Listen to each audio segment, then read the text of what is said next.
देखिए, असीम मुनीर को सबसे बड़ा सदमा तो तब लगा जब भारत ने वर्ल्ड कप में पाकिस्तान की वैसी ही धुलाई कर दी जैसे मुनीर की धुलाई ऑपरेशन सिंदूर में हुई थी। मुनीर पर पहले ही पाकिस्तानी पब्लिक का गुस्सा था कि वर्ल्ड कप खेलने के लिए मना क्यों किया, मना किया था तो फिर खेलने को राजी क्यों हुए, खेलने को राजी हुए तो इतनी बुरी तरह क्यों पिटे। अब मुनीर की ऐसी बेइज्जती हो रही है कि वो अपना गुस्सा निकाल रहा है मोहसिन नकवी पर। वही मोहसिन नकवी जिसे दुनिया जो है वो ट्रॉफी चोर के नाम से जानती है। मोहसिन नकवी से मुनीर इसलिए भी नाराज है क्योंकि नकवी से जब पूछा गया कि क्या पाकिस्तान ने आईसीसी की धमकियों की वजह से मैच का बॉयकॉट करने के फैसले पर यू टर्न लिया, तो मोहसिन नकवी ने इसके जवाब में मुनीर को खींच लिया। मोहसिन नकवी ने कहा कि न तो वो धमकियों से डरते हैं, न पाकिस्तान की सरकार और न फील्ड मार्शल। अब दुनिया याद दिला रही है मोहसिन नकवी का वो बयान। मोहसिन नकवी मुनीर का रिश्तेदार है। अगर गलती से पाकिस्तान वर्ल्ड कप में भारत से मैच जीत जाता तो नकवी मुनीर की नजर में हीरो बन जाता, लेकिन पाकिस्तान हार गया तो अब पाकिस्तान में मुनीर एंड कंपनी में अलग ही बवाल शुरू हो गया। पाकिस्तानी मीडिया के मुताबिक धमकी से नहीं डरने वाले मोहसिन नकवी के बयान को लेकर उसकी मुनीर से ठन गई है। मुनीर ने शहबाज शरीफ से मोहसिन नकवी की शिकायत में साफ कह दिया है कि पीसीबी की मिस हैंडलिंग पाकिस्तान की किरकिरी के लिए जिम्मेदार है। पीसीबी का टीम की तैयारियों के बजाय भड़काऊ बयानबाजी पर ज्यादा जोर हार की वजह बना है। आरोप लगाया गया है कि सेना की मंजूरी के बिना क्रिकेट के मामले में मुनीर को लेकर बयान दिया गया।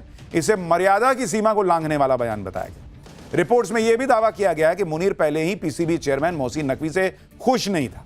भारत से मिली हार ने इस नाराजगी को और बढ़ा दिया। सूत्रों का दावा है कि मुनीर के गुस्से को शांत करने के लिए शहबाज शरीफ जल्दी ही पीसीबी के नए चेयरमैन की नियुक्ति पर विचार कर सकते हैं। अपने जीजा मुनीर के इस गुस्से को देखकर शायद मोहसिन नकवी को भी अंदाजा हो चुका है कि अब उसकी कुर्सी खतरे में है। इसलिए मोहसिन नकवी फिर से यह माहौल बनाने में जुट गया कि भारत के साथ मैच खेलने का फैसला तो प्रधानमंत्री शहबाज शरीफ और श्रीलंका के राष्ट्रपति के बीच हुई बातचीत की वजह से हुआ था।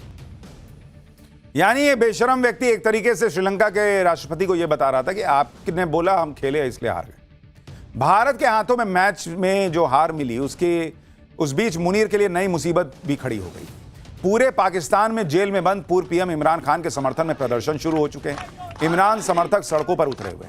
मुनीर वर्सेस इमरान खान का चैप्टर खुल चुका है। अदियाला जेल तक सिमटी लड़ाई अब पाकिस्तान की सड़कों पर फैल चुकी है। इमरान खान की आंख के बदले मुनीर की आंख मांगी जा रही है।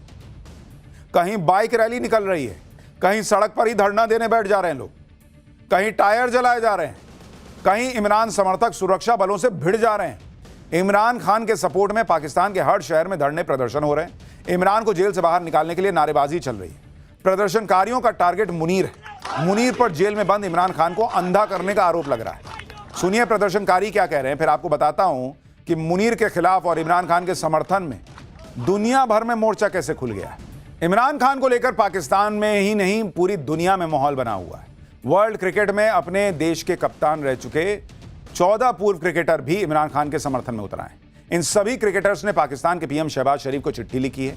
चिट्ठी लिखने वालों में भारत के पूर्व कप्तान सुनील गावस्कर और कपिल देव शामिल हैं। ऑस्ट्रेलिया के पूर्व कप्तान Allan Border, Steve Waugh, Greg Chappell, Ian chapel और किम ह्यूज। इंग्लैंड के पूर्व कप्तान mic आर्थरटन, Nasir Hussain, mic Braille और डेविड गावर। वेस्ट इंडीज के पूर्व कप्तान क्लाइव लॉयड, न्यूजीलैंड के पूर्व कप्तान जॉन राइट और ऑस्ट्रेलिया महिला क्रिकेट टीम की पूर्व कप्तान बेलिंडा क्लार्क शामिल हैं। इन 14 लोगों ने बकायदा चिट्ठी लिखी है भाई कि इमरान खान के साथ क्या ही हो रहा है, लेकिन पाकिस्तान को शर्म आती है, वही काम कर रहा है। फिर पाठशाला में अगला चैप्टर। रील के चक्कर में रईस जादे ने एसयूवी से बाइक सवार को कुचला। इकलौते बेटे की मां की चीखें सुनिएगा तो रो दीजिएगा।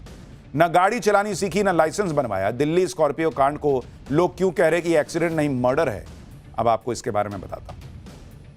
दिल्ली के द्वारका इलाके में पिछले दिनों हुए दर्दनाक हादसे से हर कोई सन्न है। एक नाबालिग के रील बनाने के जुनून ने 23 साल के साहिल की जान ले ली। दिल दहला देने वाला यह हादसा दिन के उजाले में हुआ।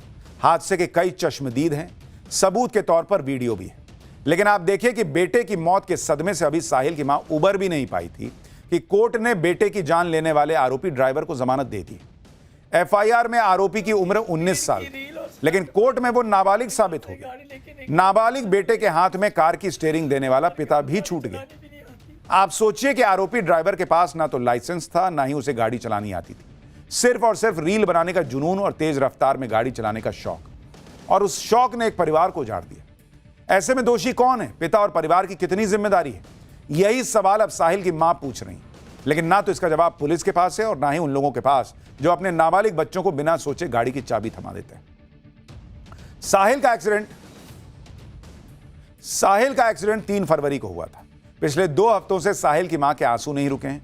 साहिल के मां के सब्र का बांध तब टूट गया जब साहिल की मौत के जिम्मेदार आरोपी को कोर्ट से जमानत भी मिल गई। इसके बाद साहिल की मां इतनी बेबस हो गई कि सोशल मीडिया पर उनको अपील करनी पड़ी। उन्होंने आम लोगों से कहा कि अगर आज लोगों ने उनका साथ नहीं दिया तो ऐसी घटनाएं कभी नहीं रुकी। एक मां रो रो कर न्याय की मांग कर रही, लेकिन उस लड़के को तो जमानत मिल गई। इस बीच वो वीडियो भी सामने आ गया है जिसमें एक्सीडेंट की लाइव तस्वीरें कैद।